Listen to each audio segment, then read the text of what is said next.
Estes eventos ocorreram com pessoas reais. Alguns podem ser perturbadores. Eles disseram que tinham pavor de passar por ali porque era um menino com um olhar muito sinistro. Sim, existe um fantasma porque está gravado nas câmeras de segurança. Não pode ser mentira. Assim que eu virei o rosto, vi na minha frente uma coisa escura. Abri o armário para olhar se tinha alguma coisa lá dentro, mas não achei nada. Naquela hora a cadeira começou a estremecer. Começou a fazer um barulho meio estranho. Não sabia o que fazer. A primeira coisa foi dizer, chega, não jogo mais, já chega. Essa menina estava sofrendo muito, definitivamente. Muitos sentimentos negativos acumulados naquele anjinho.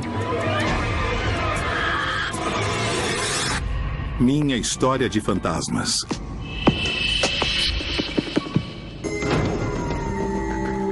Era um menino com um olhar muito sinistro.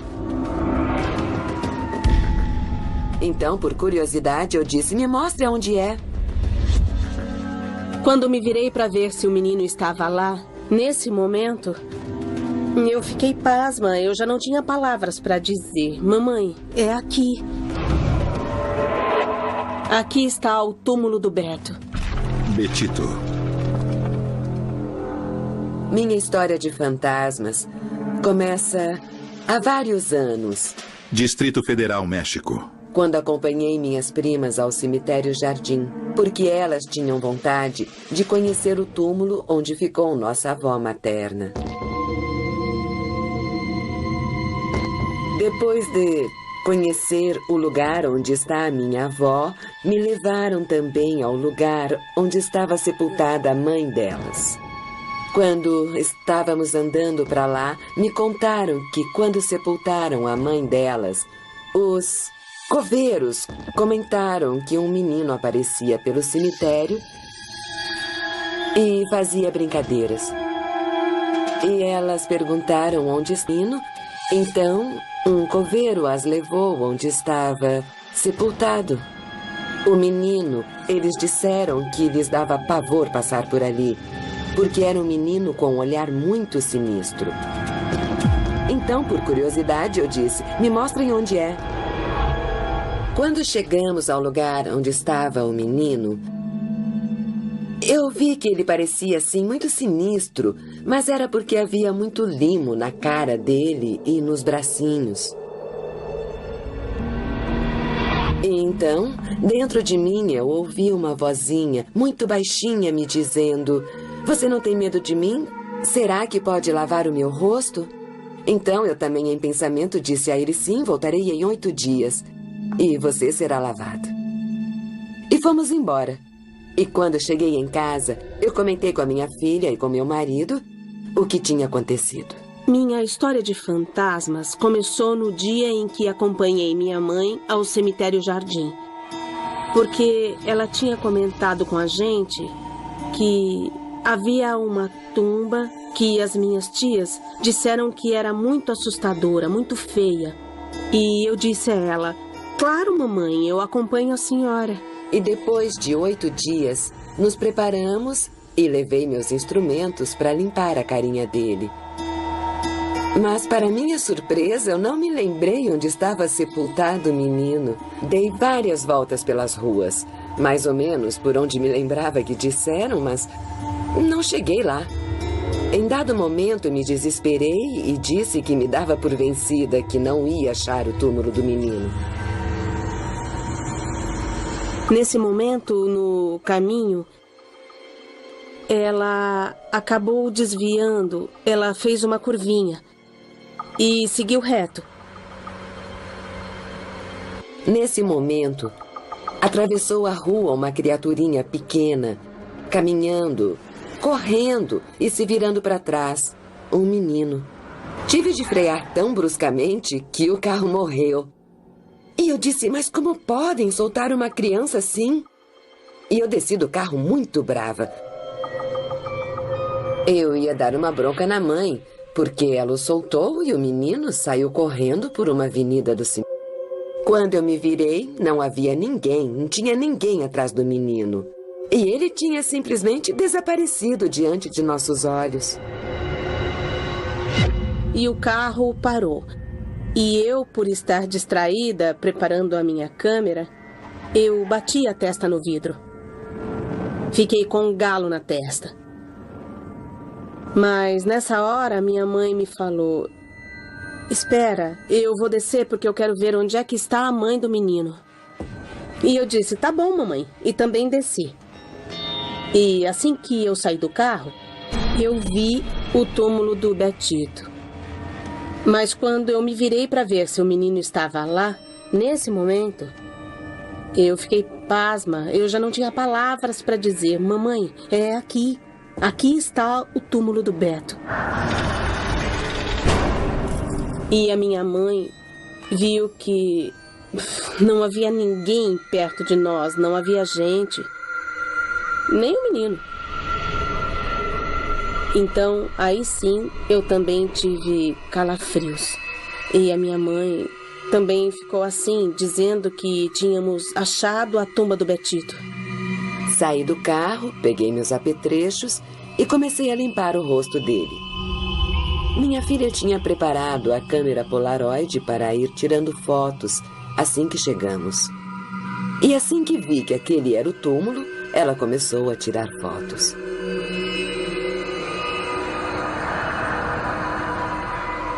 No momento em que eu tirei a foto, foi como se ele me dissesse, não seja má, tire essa foto para que vejam um pouco de ternura. A minha cara limpa já não causa o mesmo medo. Quando eu tirei a foto, eu não tinha percebido nenhum fenômeno. Mas quando a minha mãe me mostrou, eu fui a primeira a dizer, aqui tem o rosto de alguém. Eu não sei, na verdade, se era o rosto do Betito, ou se era do pai dele, ou da mãe dele. Isso eu não sei.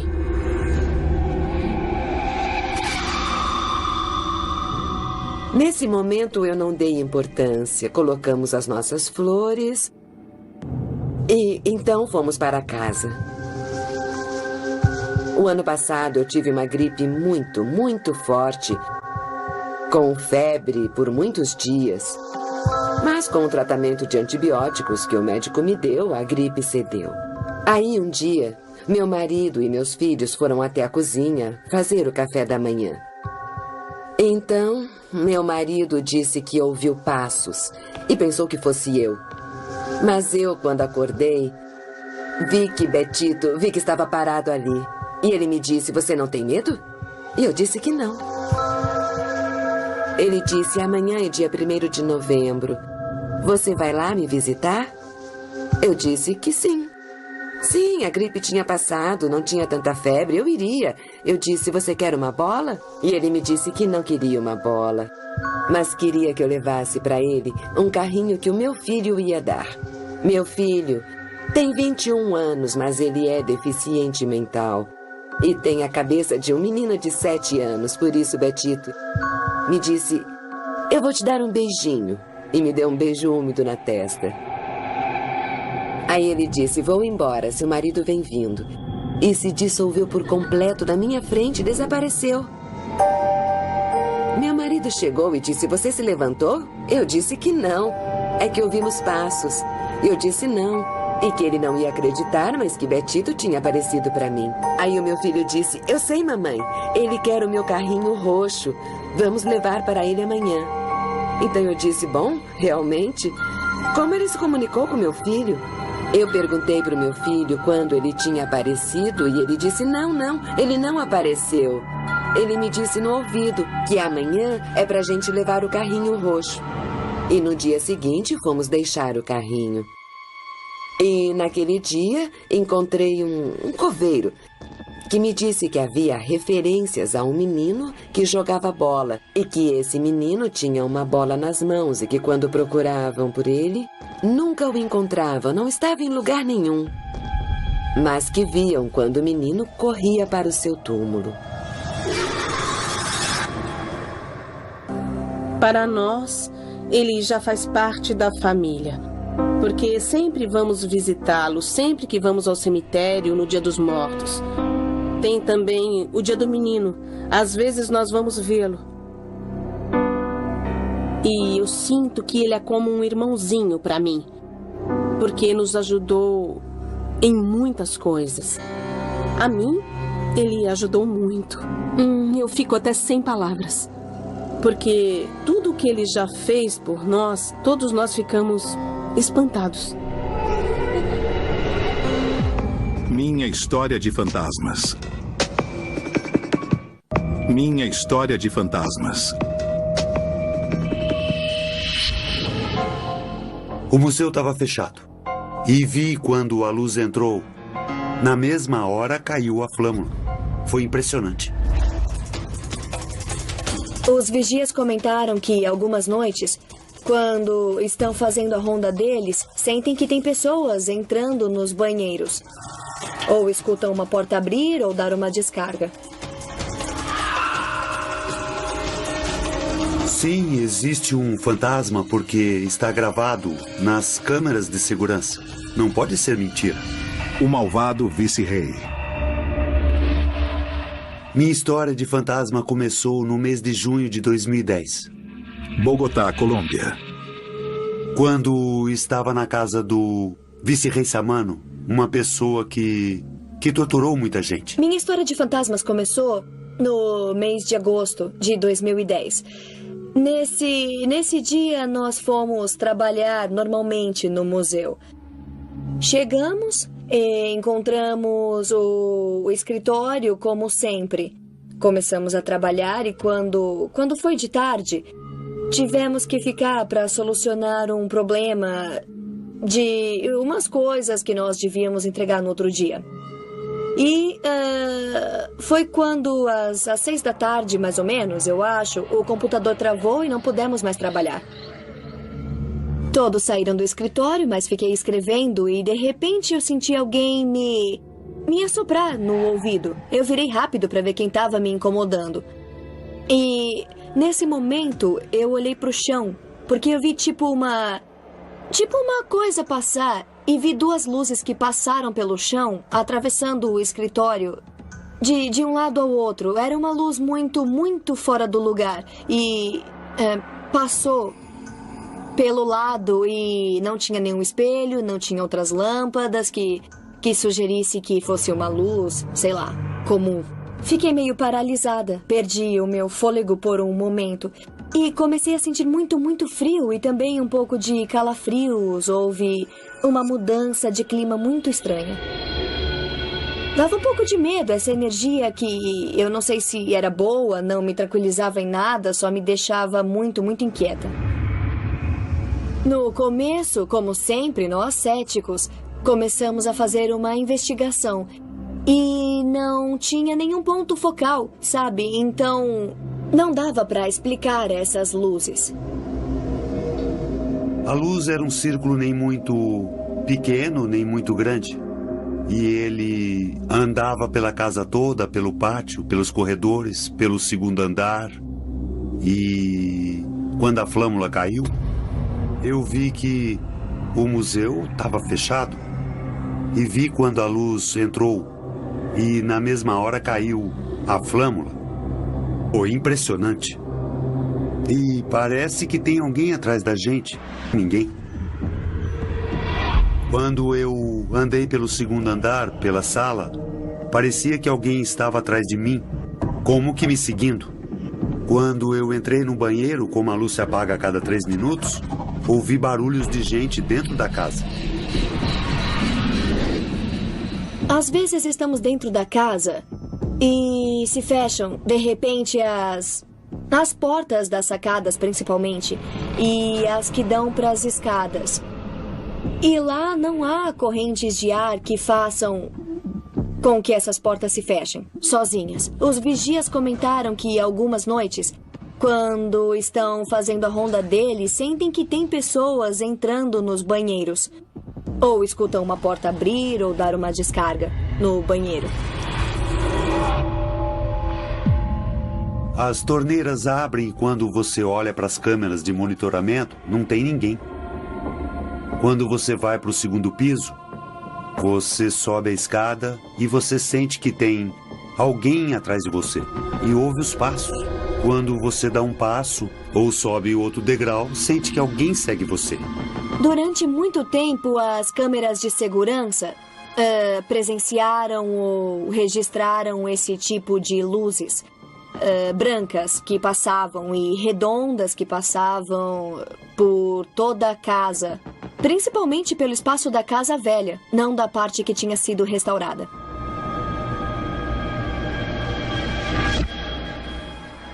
Tenho a prova em meu próprio celular, meu celular pessoal. E se vê quando a luz passeia pelo museu. Dá para ver quando a luz passeia direitinho e também os bombeiros viram uma luz caminhar. E dá para ver o segundo andar, quando passa tipo uma pomba e anda pelo museu inteiro. Portanto, sim, existe o fantasma, porque está gravado nas câmeras de segurança. Não pode ser mentira. Conta a história que lá morou o vice-rei Samano, uma pessoa que torturava os outros. Então parece que a alma dele nunca descansou. Portanto, por isso aparece o fantasma. Essas presenças podem estar aqui porque o vice-rei era uma pessoa muito malvada. O que ele fez foi acabar com todas as pessoas que iniciaram o processo de independência na Colômbia. Ele as exilou e também dizem que antes de levá-las à morte, ele torturava todos dentro dessa casa. Esse pode ser um dos motivos de essas presenças serem assim tão fortes. Ele era uma pessoa que o povo realmente odiava. E o que faziam era sempre pensar nele, mas sempre pensando coisas ruins. Digamos que era uma pessoa que não agradava os cidadãos da época, então eu creio que essa energia ficou na casa. Minha história de fantasmas.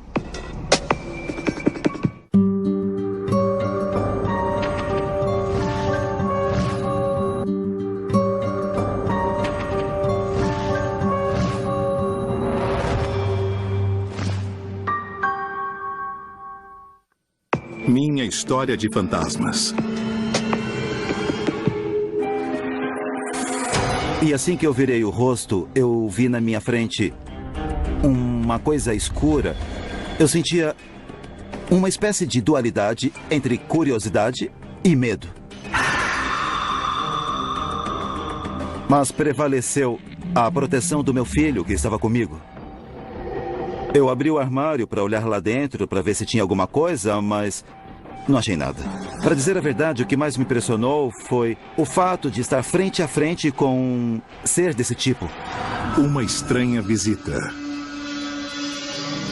Minha história de fantasmas começa mais ou menos em novembro de 1997, quando comecei a morar na casa dos meus sogros, que nos cederam o andar de cima da casa para morar com minha esposa e filhos.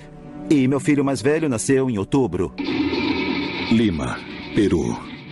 O fato é que um dia, sei lá, não lembro, devia ser 2:30 ou 15 para as 3, eu resolvi descer ao andar térreo onde fica o quarto da minha sogra. Não tinha ninguém em casa. Eu deitei o meu filho mais velho, que tinha alguns meses de idade, coloquei ele na cama da minha sogra. E na hora que eu me deitei ao lado dele, eu senti uma espécie de frio que me invadiu. O frio vinha do lado oposto, onde eu estava, de frente para a porta, não tinha janelas abertas. E assim que eu virei o rosto, eu vi na minha frente uma coisa escura, totalmente escura, parecia uma cartolina preta recortada que tinha a silhueta de um chapéu de abas largas. uma espécie de capa e botas. Mas as botas só apareciam pela metade, porque esse ser não pisava no chão, só flutuava.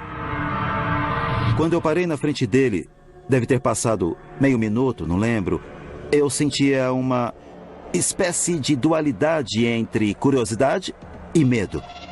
Mas prevaleceu a proteção do meu filho que estava comigo e também saber cientificamente o que era esse ser.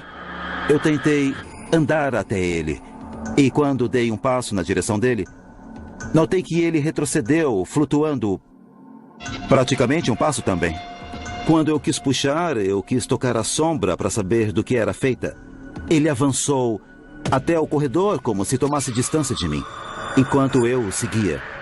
E seguindo a sombra, comecei a correr atrás dele, cruzando os quartos e os corredores até o último quarto, que era o quarto do tio da minha mulher. E quando eu estava a ponto de tocá-lo, tinha um guarda-roupa grande no quarto, com um espelho. E esse ser entrou no espelho. Entrou rapidamente. Mas na hora de entrar, apesar de ter os ombros largos, ele pôde entrar no espelho, porque como que se encolheu e entrou. Como se fosse um chiclete, zzz, assim, entrou muito rápido. Não pude tocá-lo. Eu abri o armário para olhar lá dentro, para ver se tinha alguma coisa, mas não achei nada. Percorri a casa de cima a baixo. Todos tinham saído. E não tinha ninguém. Aí eu decidi tirar uma foto de mim mesmo, porque apesar de não ver nada em volta, eu sentia uma presença incômoda. Era como sentir assim, um peso nos ombros. Uma coisa que incomodava, mas eu não pude ver nada. Aí eu peguei a minha máquina e tirei uma foto de mim mesmo, nessa hora. E eu pude ver, quando revelei a foto, eu me lembro quando eu fui na loja revelar, o homem da loja me disse, essa foto saiu assim, desculpa. Eu suponho que desse ser, pode ser que em dado momento ele possa ficar visível ou invisível. Quer dizer, ele pode estar presente sem que ninguém o veja.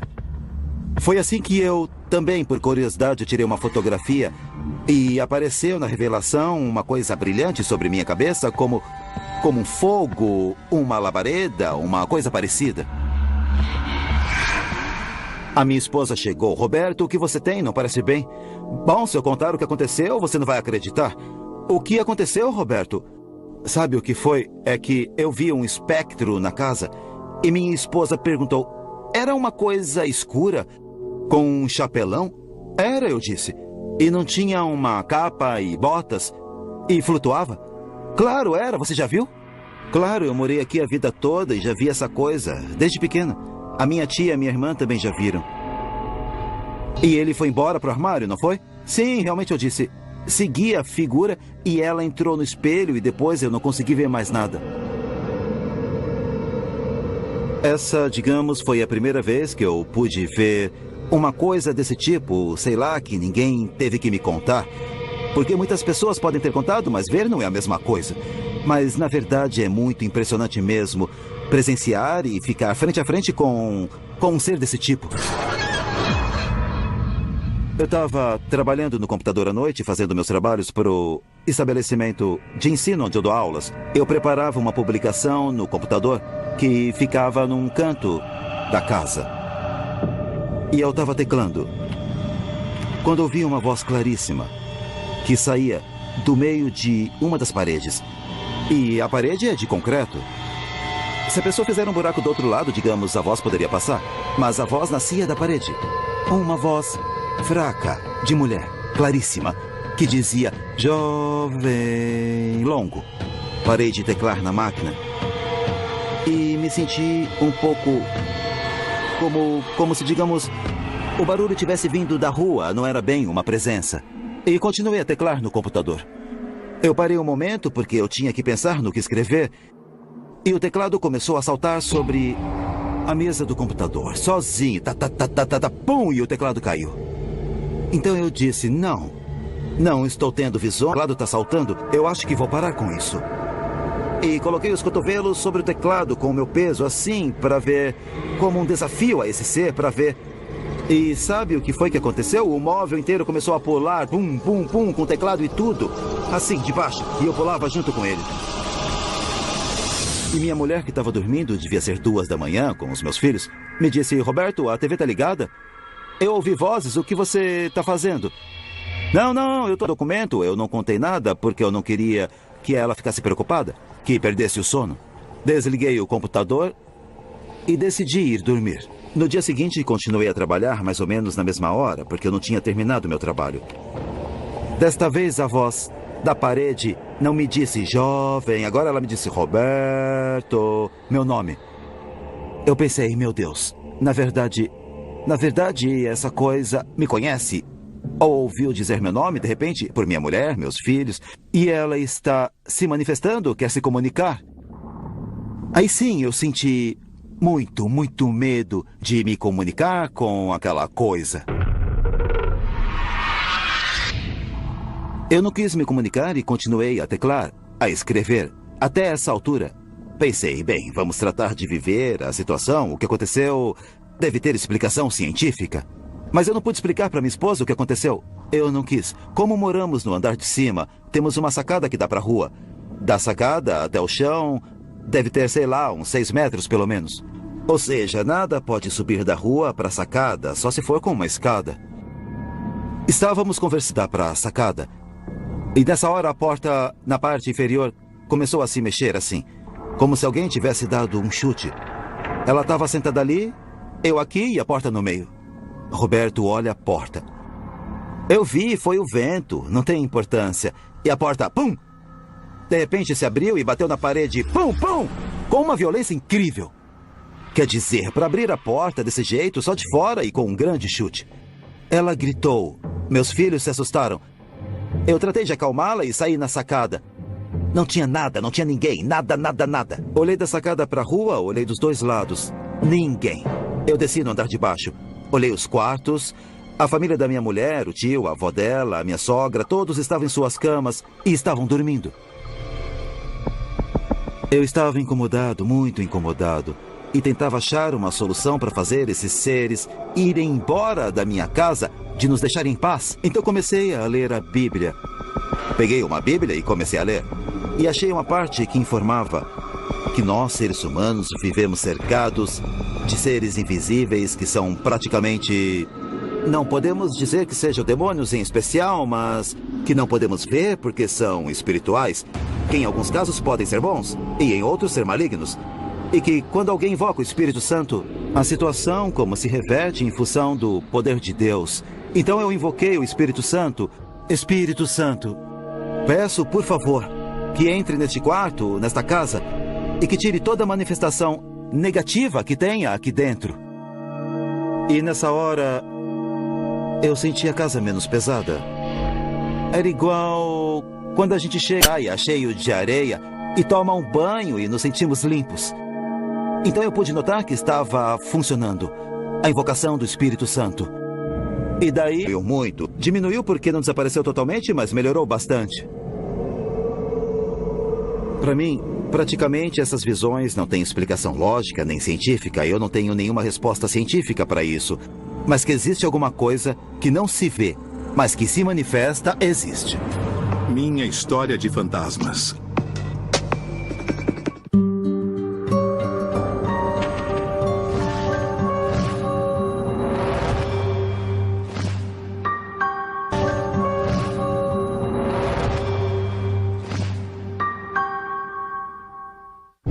Minha história de fantasmas.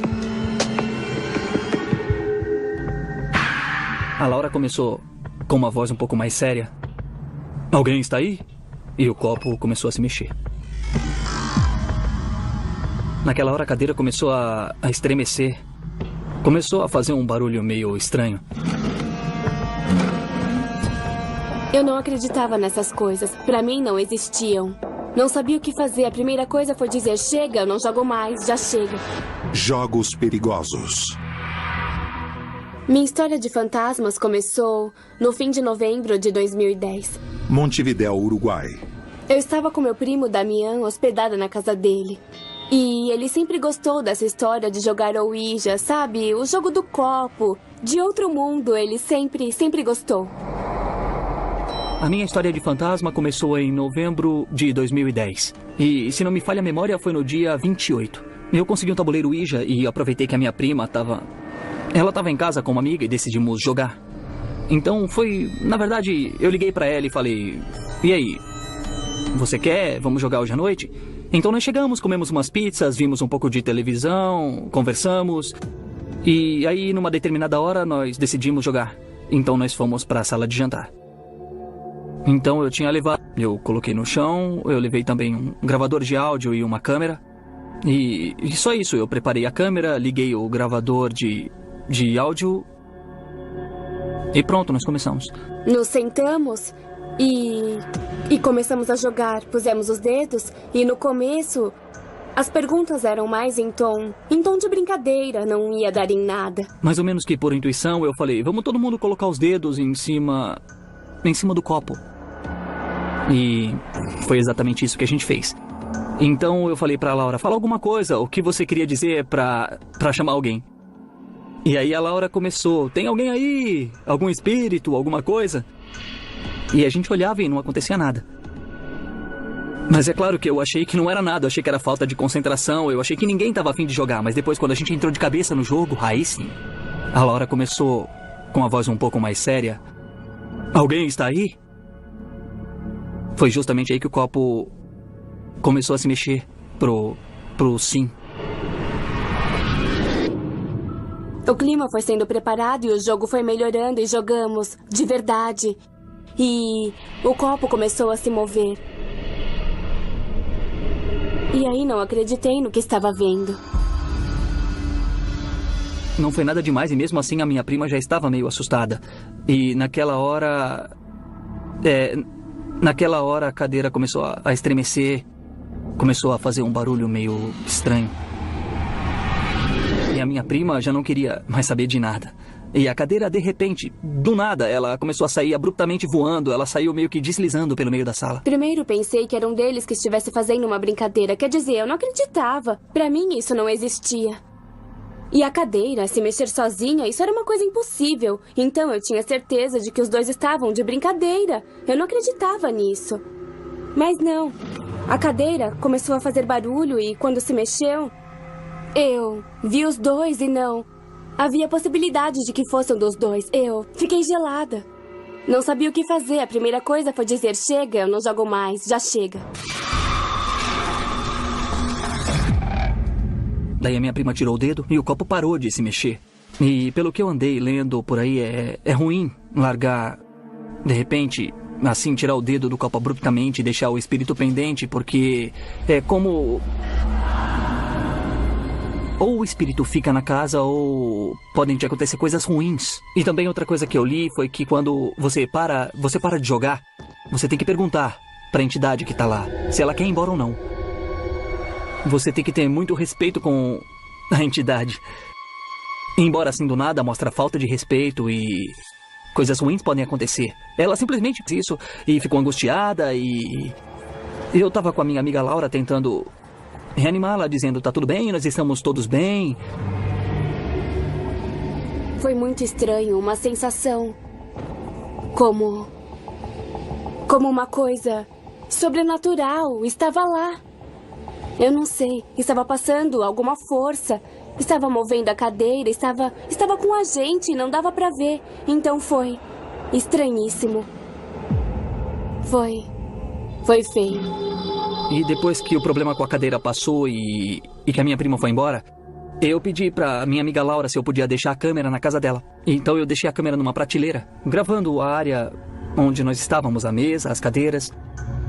A câmera ficou gravando a noite toda. O gravador de som eu levei pra casa. Eu levei o gravador, então quando chegou em casa eu comecei a escutar. E eu passei por um programa daqueles que eu geralmente uso pra poder ouvir os áudios. Então eu comecei a ouvir, é claro, em algum momento tinha som que sobressaía do resto. Era como um som de vozes, depois silêncio, mas tinha um som que destoava. Aí eu pensei, bom, eu vou voltar e vou ouvir outra vez. E aí eu tive uma surpresa. Eu ouvi a palavra morrerás. Assim morrerás. Aí eu senti um calafrio e falei, opa! Essa não era uma entidade muito simpática pra dizer uma coisa dessas, não é? Foi muito estranho. Quando escutamos, assim morrerás, a gente tava lá e não tínhamos ouvido e nos perguntamos... Como? Se estávamos lá, como era possível? E depois que eu ouvi aquilo, no dia seguinte eu fui pra casa da Laura pra buscar a câmera e contei pra ela o que eu tinha ouvido na gravação. E...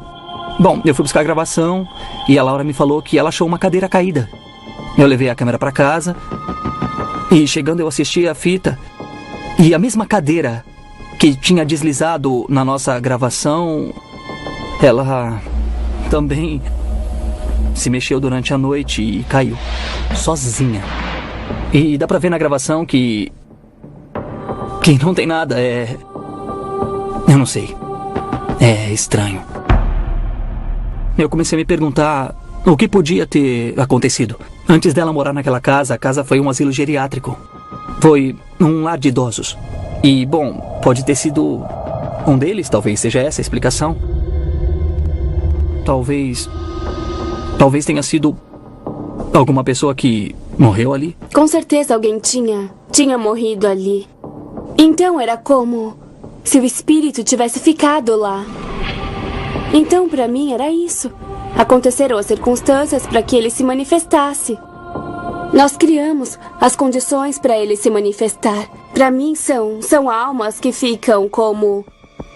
que boiando na terra, como se tivesse ficado algo por fazer ou dizer e que precisam se manifestar, e esse é o caminho que encontram. Minha história de fantasmas.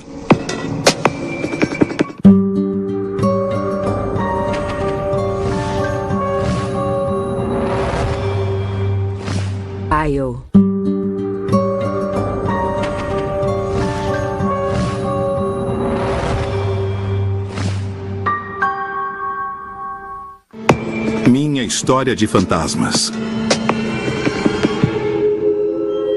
Soltei a música, subi o controle e fui ao banheiro, mas eu fiquei ouvindo e vi que não tinha mais sinal, não tinha nada. E quando eu saí da cabine, eu fiquei paralisada. Tinha no fundo do corredor uma menina. Essa menina estava sofrendo muito, definitivamente. Tantos sentimentos negativos acumulados naquele anjinho. Medo no estúdio. Minha história de fantasmas começou quando entrei para trabalhar em uma rádio local, em 1998. Entrei para trabalhar como locutora. Inicialmente, eu ia trabalhar à tarde, que era um horário mais tranquilo, que não tinha muita gente na emissora. Então, o programador da rádio, que estava me explicando o processo de como manejar a mesa de som, me disse que tinha que ter cuidado, porque tinha muitos travessos. Eu pensei, muitos travessos? Eu imaginei que tivesse um editor ou alguém da limpeza, alguém que viria me fazer alguma brincadeira, algum tipo de trote. A novata que a gente vai confundir um pouco ou dar um susto. Eu não achei que podia ser o programador quem viria me fazer uma pegadinha, porque era uma pessoa que teve pólio e andava com muletas. Então, para ele vir da sala dele até a cabine, tinha com certeza uns 30 ou 40 metros de distância e eu teria ouvido as muletas e até que ele chegasse, me desse um susto e fosse embora, eu teria visto e ele não faria mais nada. Não, esse não faria isso comigo, eu não me preocupei, eu fiquei completamente tranquila. Então, o meu primeiro programa foi tudo bem. No dia seguinte eu cheguei, me sentei, não tinha ninguém na rádio, nem o programador. Estava tudo bem. Coloquei o CD, apresentei a música, desliguei o microfone e dei play no CD. Soltei a música, subi o controle e fui... Eu deixei a música correr, tudo bem, verifiquei que estivesse no ar, tirei dos ouvidos, na época meu Walkman. Tirei, ouvi, estava no ar e saí. Porque eu também tinha que ir ao banheiro, então para isso eu uso rádio portátil. Eu fui ao banheiro, mas eu fiquei ouvindo. Aí vi que não tinha mais sinal, que não tinha nada. Nada tocava. E a música não tinha passado nem um minuto. Eu voltei correndo e o controle estava baixado.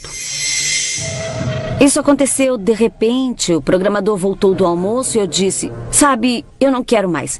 E ele disse: o quê? Você não quer mais trabalhar? Não é isso, é que a mesa de som está ruim. Eu queria achar uma explicação racional para o que estava acontecendo. E de repente eu disse: a mola podia estar frouxa, o controle cai sozinho porque a mesa não é reta, ela é inclinada. E ele disse que ficaria comigo, ia me acompanhar. Tá bem? E então a coisa explodiu. Eu estava no microfone, liguei o microfone, comecei a falar.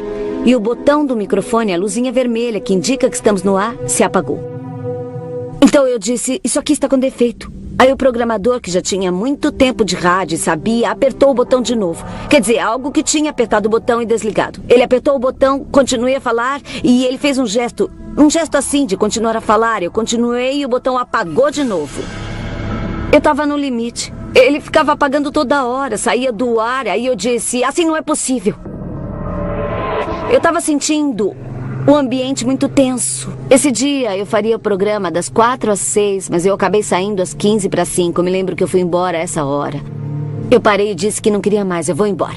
E o programador ficou pondo música e me disse: eu não posso obrigar você a ficar, mas estamos sempre contratando porque os locutores vão embora. A experiência mais forte foi há alguns anos depois, porque eu fiquei 5 anos nessa rádio. E o tempo todo aconteceram essas coisas que saíam do lugar. Eu já tinha sido promovida a chefe de programação da emissora. E ia sair um novo programa que contavam histórias. E chamavam os ouvintes por telefone e contavam suas histórias, suas experiências. E durante as histórias íamos fazendo efeitos. Sons de gritos, coisas desse tipo. E para deixar a coisa mais sugestiva, apagávamos todas as luzes da rádio. Eu me lembro dessa experiência, basicamente, onde o locutor estava apresentando uma música e estavam falando de histórias muito fortes. E falavam também de espíritos e fantasmas que habitavam a emissora. Essa foi a primeira emissora comercial do Peru. Foi a primeira rádio comercial que este país já teve. Então, ela é muito antiga. E começaram a contar as histórias. Diziam que antes de ser rádio, aquilo era um hospital. E que a área onde estava a rádio, no 5º andar do edifício, que tem 5 andares, era a área de crianças. Um pavilhão de crianças que pegou fogo. Enfim, 1000 histórias daquela emissora. Saí de onde estavam os locutores para ir à cabine dos operadores. E quando eu saí, a rádio era assim: aqui estavam as cabines e aqui havia um corredor. Um corredor muito comprido e no fim ficava a discoteca da rádio, onde guardavam todas as músicas. E estava tudo apagado, todas as luzes apagadas. Não se via nada, nem sua sombra, porque não tinha luz, não tinha nada, só a luz do computador. Então eu saí da cabine e fiquei paralisada. Eu não posso dizer que vi alguma coisa. Não era uma imagem clara. Tinha no fundo do corredor uma menina. Eu vi uma menina. Eu não vi o rosto com nitidez, mas eu pude ver um vestido. Eu não vi os pés e ela estava lá no fundo, assim como uma imagem borrada. E sabe, literalmente, filmes de terror tem que ter visto alguma coisa, porque foi como nos filmes de terror. Eu vi uma imagem borrada, assim meio nebulosa. Mas era impossível não ver naquela escuridão. E era branca, como se tivesse uma luz. Eu não distingui os traços do rosto, mas era uma imagem, era mais uma sensação e eu fico até arrepiada. Era uma imagem de cabelos longos, mas assim como se estivessem molhados. Quer dizer, era uma sensação horrível, indescritível. Era como, não sei, como que de frustração, era impotência. Essa menina estava sofrendo muito, definitivamente. Ela não estava onde queria estar. Eu não sei o que ela queria me dizer. Tantos sentimentos negativos que todos acumulados naquele anjinho. E eu senti muita dor naquele momento. E o Pedro chegou e eu abracei ele bem forte. E eu disse, ela está aí. Depois desse incidente, eu não voltei mais na emissora. E especialmente nos horários da noite. Eu tentava evitar ao máximo, só se tivesse mesmo que ir, mas eu sempre ia com alguém. A sensação foi muito triste e eu não queria mais sentir aquilo. Quando eu chegava na rádio, Pedro Arévalo, o diretor daquele programa, teve a ideia de começar a gravar psicofonias, que são sons do além. Ele começou a gravar psicofonias porque no fim eram mensagens de áudio totalmente imprecisas para o estilo do programa e para o veículo de transmissão, a rádio. Então, começamos a gravar muitas psicofonias, mas algumas foram casuais. Como, por exemplo, um dia em que eu estava em uma entrevista na minha cabine e a gente tinha assegurado de que os canais não se misturassem às outras frequências para termos um sinal limpo só para o microfone, sem outros sinais. Isso serve para assegurar a qualidade de áudio, basicamente. Então eu estava na entrevista e no momento de ouvir a entrevista para poder editar, eu ouvi uma voz lá no fundo, que para mim era um grito que dizia: "Mamãe!"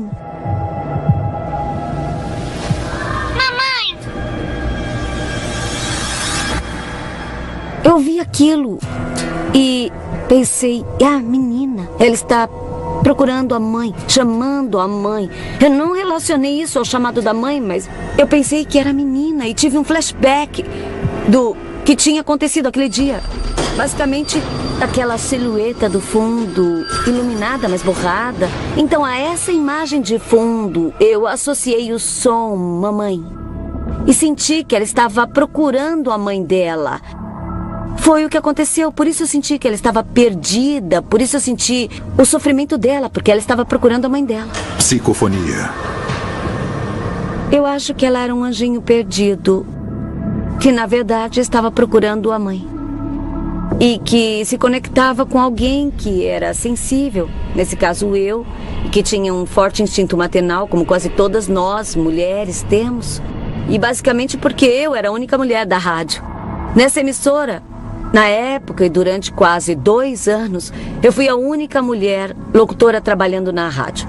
Então, não tinha mais ninguém para ela chamar de mãe, não é mesmo? Eu comecei a sentir uma rejeição pela rádio. Eu já não queria mais estar lá. Eu não ouvia mais rádio. Depois de passar toda a minha carreira nisso, desde a universidade, meu mundo era rádio. Eu já não queria ouvir rádio. Porque depois da história da psicofonia, sempre que eu ouvia a rádio e as frequências se misturavam, eu esperava ouvir algo mais. Minha história de fantasmas.